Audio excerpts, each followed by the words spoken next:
All right, y'all, what is up and welcome back. It has been a while, but finally, after like a month, I'm back out here doing a little bit of wade fishing. And this morning I'm joined with Cade back here. He's walking away. But we are at the Texas City Dike. Gonna be doing some wade fishing around Mosquito Island, which I don't think I've done in like a year. But during May and June, it gets really good for some trout. So hopefully we'll be able to hook into something. I got some live shrimp, and then we also just have a couple jig heads and some different soft plastics. So y'all stay tuned, stick with it. It's super windy today, blowing like 17 probably, but later in the week it's supposed to die out. So I'm sure we'll be making some more videos coming here pretty soon. But for today, it's super windy. Hopefully it doesn't affect the camera too much, but y'all just stay with me. Let's throw on the GoPro, get out there and see if we can catch something.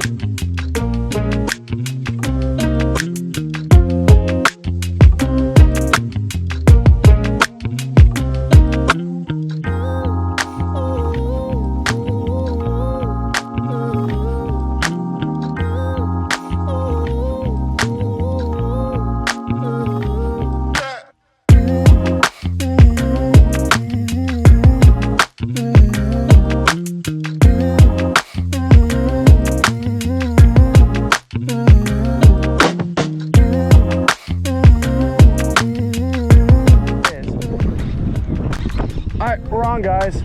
Pull and drag. I don't think I have a trout unless it's a massive one. It could be a gaff top, but we're hoping it's not. Dude, that's something big. That's not a gaff top either. That could be a drum, a black drum. I don't know, y'all. I got something good right here. Woo, boy. Man, I was looking back watching this other dude catch a fish behind us, and I just felt it. Looked back, my cork was completely gone. That could be a red, yeah. He feels super heavy and slow though, so I think it might be a black drum.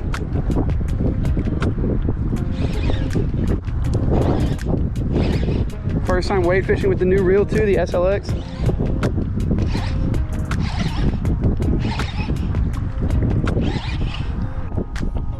It's a redfish? Is that a sheepshead? Is that a massive sheepshead, bro?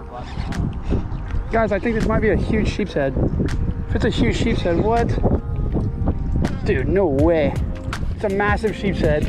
I've never caught a sheepshead out here. This thing is like, either it's massive or it's foul hooked. I think it's massive. Oh my gosh, it's pulling drag. Please, please come here. And this is why you bring the net.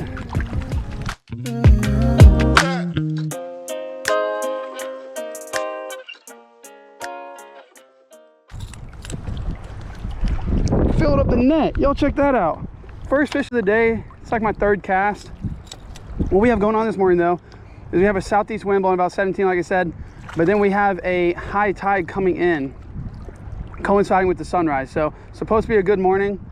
Already got this big old guy right here, and I love sheepshead. So this guy's going on the stringer for sure, because that's one of the best fish there is to eat in my opinion. Pain to clean, but we'll put him on the stringer, and we already secured the catch and cook. Let's go, baby. I got the sheepshead on the stringer here. Here's a big reveal. There he is.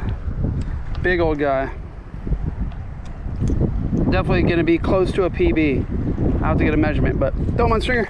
He's going home. Let's get another shrimp. Try to get out there and get something else. All right, we're putting on another shrimp here. We have a pretty big mix of shrimp today. A couple jumbos, big enough to eat, and a couple little guys, perfect sheepshead shrimp, and then, you know, just your basic normal ones. And I'm sure y'all can't see it, but way out there in the distance, way out there, there's probably like 100 birds just going ham on what looks to be a slick. We saw whenever we walked in. Quite a few slicks popped up around here, so don't know. Trout, redfish.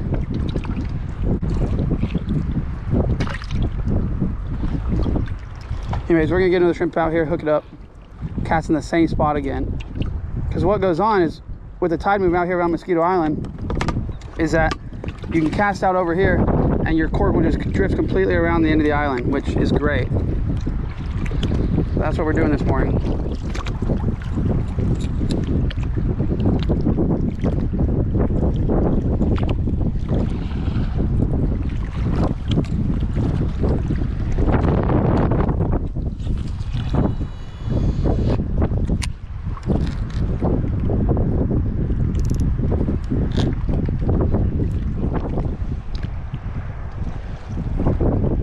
Well, it's been about 20 minutes since I caught that sheepshead and no other bites so far. Probably throwing about 2 or 3 other shrimp. think it's gonna be my last cast with the shrimp for a little while. After this one, I'm gonna reel it in, put on a jig head, see if we can catch some on that. I retied here. I got in a 1/4 ounce jig head and a chicken of the chain or chicken of the sea down south. I swear to y'all, I can never remember what they're called, but that's what we're throwing right here. I feel like it's pretty good in the watercolor because the water, it's not horrible. It's not mud brown. You have like a foot of visibility maybe, but it's chalked up, you know, lots of wind. So we'll see if something can find this. Bunch of birds working everywhere. Hopefully something will happen. It looked like there's slicks popping up behind us, but it's just too windy to cast back that way. Look at that dolphin. Oh, and now we have a dolphin that has moved in. I don't know, 60 yards out.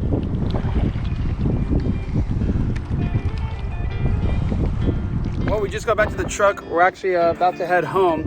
It was a slow day. Only caught that one sheepshead, no trout, no redfish, nothing else. I think the sheepshead might be my PB. I am not sure yet. I'll have to let y'all know once we get back to the house. We're gonna measure it up and then we're gonna go ahead and clean it for you guys, cook it up, and hopefully we'll do a pretty cool recipe. I don't know. I'm gonna have to think of one real quick. So y'all stay tuned. I'm gonna hop in the truck, head back to the house, and I'll see y'all later to clean it up.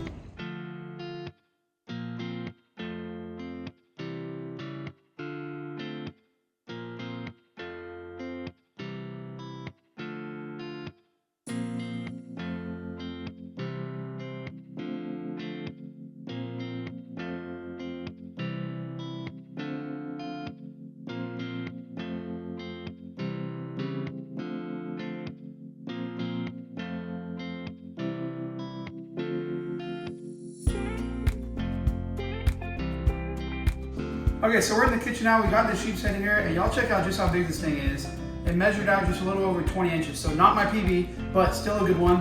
And it takes up the whole entire baking sheet. So what we're gonna do is we're just gonna do whole baked sheepshead, which I've done once before, but I don't think that video was very good. I went back and rewatched it. We're gonna do it again. So all I did is I took it, I scaled it, cleaned out the inside, ripped the gills out, all that good stuff. And then I went ahead and scored the fish. That's gonna allow for our seasoning to get deeper in the cracks and just let it cook more evenly. So what we have right here is super simple, just some olive oil and then just some seafood seasoning. You can use whatever you want. I just had this, Seafood House. So, as you can see right there. All right, Seafood House, olive oil. We're gonna stir around just a little bit more. Make sure it's all in there. And then we're just gonna pour it over the fish. Okay, and I like to bend my fish a little bit so it gets all in those cracks. Do that, and then we just rub it in.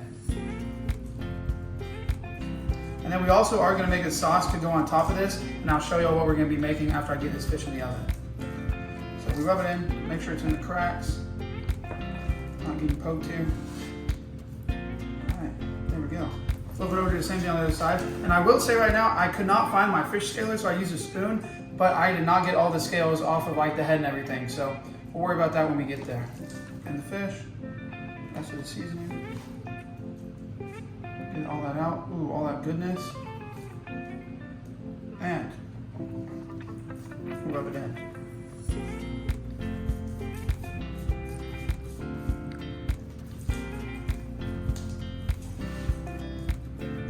All right, our fish is seasoned up now. I'm gonna wash my hands, sprinkle a little bit of salt on it, but then that's it for the fish. It's ready to go in the oven. So I have the oven set at 375, and we're gonna be cooking it for probably around 30 minutes just because of how fat it is. So let's get it in there, and then we'll get on to making that sauce.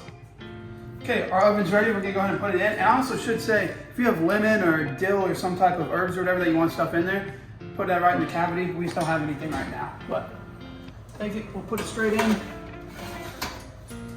And then set our timer right here for, I'm gonna say it's gonna take probably over 30 minutes, but we'll set it for 25 and check it after that. We don't wanna dry up the fish.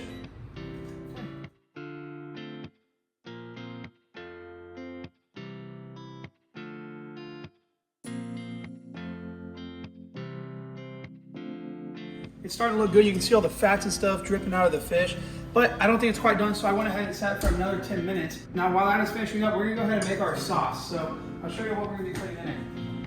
I've made this before with this exact same recipe. I'm gonna be doing a white wine mustard and butter sauce. And I know that might sound weird with the mustard, but I'm telling you, it is great. All we have here is some flour to thicken it up. We have our stick of butter, we have our wine, whatever wine you want, it's your choice. Some yellow mustard, just your basic yellow mustard, nothing special. You could use some special one if you want, but this will work fine. Squeezed garlic, because I don't have any fresh, and then some dill. I think that's gonna add a nice touch to it. So let's get to making it. Okay, so first thing we're gonna do for our sauce is add in the white wine and let it reduce, cook all the alcohol out and whatnot. So I'm just making this by eye. I don't know how much of anything I'm putting in, but we're just gonna make it until we get the consistency that we like. So let's go ahead and add some of that in there. Oop, and I cooled off the pan a little bit so it didn't sizzle, but we'll start with, we'll do a little bit more. It's probably about a quarter cup or a half a cup. We're gonna go ahead and let that reduce. It should take just a couple minutes, and then we will start adding in the butter. We're gonna go ahead and turn this down a little bit so we can add our butter and the butter doesn't burn immediately. So I'll pull that off just a touch while that cools down. We'll start adding in our butter. We're just gonna go a little bit at a time. A couple sticks. Let it melt while we stir it. And you can already smell that wine cooking down, so. I don't know how much butter we're gonna need. We're probably gonna use half a stick or the whole stick. We'll see whenever we get there. But we're just gonna feed it in slowly and keep doing this so the butter doesn't burn. Constantly stirring. That'll help everything bind together.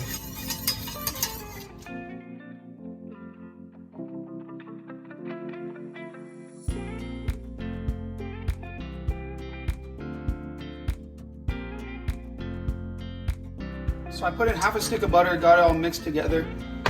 And now that we have that there, before I thicken it up with the flour, I'm gonna go ahead and add our garlic. Woo! A couple little drops, probably about a tablespoon of garlic there. We're also gonna go ahead and add the mustard now. So, we're gonna start off with just a little bit and see where that takes us. We'll let that cook, let that garlic get nice and aromatic real quick, and then we'll add the flour. Last thing is going to be dill weed. If you have fresh dill, that would be way better. We're gonna add in quite a bit of this. I like this stuff. And once again, like always, we stir it around. Ooh, and it smells delicious. That's done right there. We're gonna leave it on a low heat while we let that fish finish up. And we're gonna pour it over and then we'll be ready to taste it and let you know how it is. Our sheepshead is done right here. Pull it out, set it on top. We'll let it cool for a minute, and then we'll pour the sauce over it. It does look crazy how the teeth popped up. I noticed wherever we left the scales, so I didn't take them off right here, and that's where the skin popped up and folded. You can see that's scales. So that sucks, but oh well. Okay, we're gonna move our fish over here, and then we're gonna get it all set up. So, unfortunately, we have to eat it off of the pan because I do not have a plate that this big old thing will fit on. So it doesn't look too appetizing on the pan. Not to mention the face looks absolutely horrible, but it's gonna taste good, I know.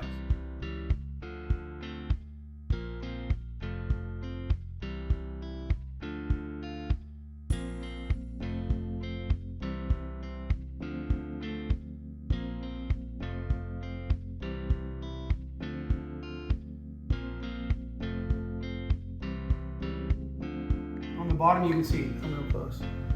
Perfectly white and flaky, sauce dripping everywhere, butter everywhere. That's a big bite, but I'm going for it. Let's, no. I'm gonna cut it in half.